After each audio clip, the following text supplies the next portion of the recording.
جس نعمت میں ناشکری ہے وہ ہمیشہ نہیں رہ سکتی۔ کسی بھی محفل میں ہماری نشست و برخاست اور گفتگو سے حاضرین کی عزت بڑھنی چاہیے۔ یہ نہیں ہونا چاہیے کہ ہمارے کسی فعل سے کسی کا دل دکھ جائے۔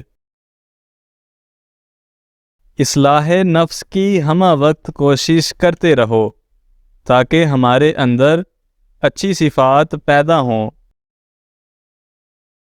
جس بات کا تمہیں پورا علم نہ ہو اپنی زبان سے مت نکالو۔ جس قدر ممکن ہو لوگوں کے ہجوم سے بچو، اس طرح تمہارا دل سلامت رہے گا، نفس پاک رہے گا اور جسم کو آرام ملے گا۔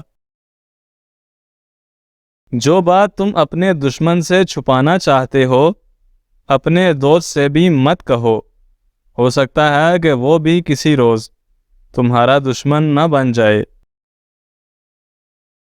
جس طرح تم کسی کو اپنے حسن و اخلاق سے دوست بنا سکتے ہو، اسی طرح بد اخلاقی سے اپنے دوستوں کے مخالف بھی بن سکتے ہو۔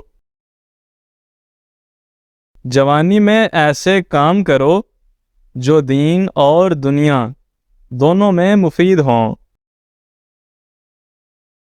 جس طرح آگ کا ایک ذرہ عالم کو تباہ کر دیتا ہے، اسی طرح ایک گلہ انسان کی حالت تباہ کر دیتا ہے۔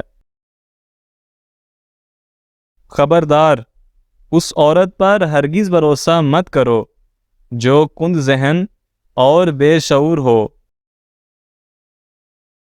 بدگمانی کو اپنے اوپر غالب مت کرو کہ تجھے دنیا میں کوئی ہمدرد نہ مل سکے۔ ہر قسم اور ہر طبقہ کے لوگوں کو پہچانو اور ان کے ساتھ مناسب برتاؤ کرو۔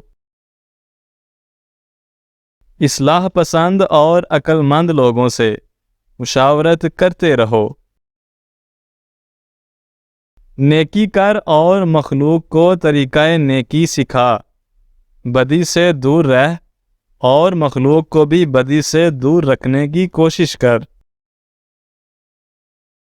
رات میں آہستہ آہستہ باتیں کرو تاکہ کوئی تمہارا دشمن تمہاری بات سن کر تمہیں نقصان نہ پہنچا دے۔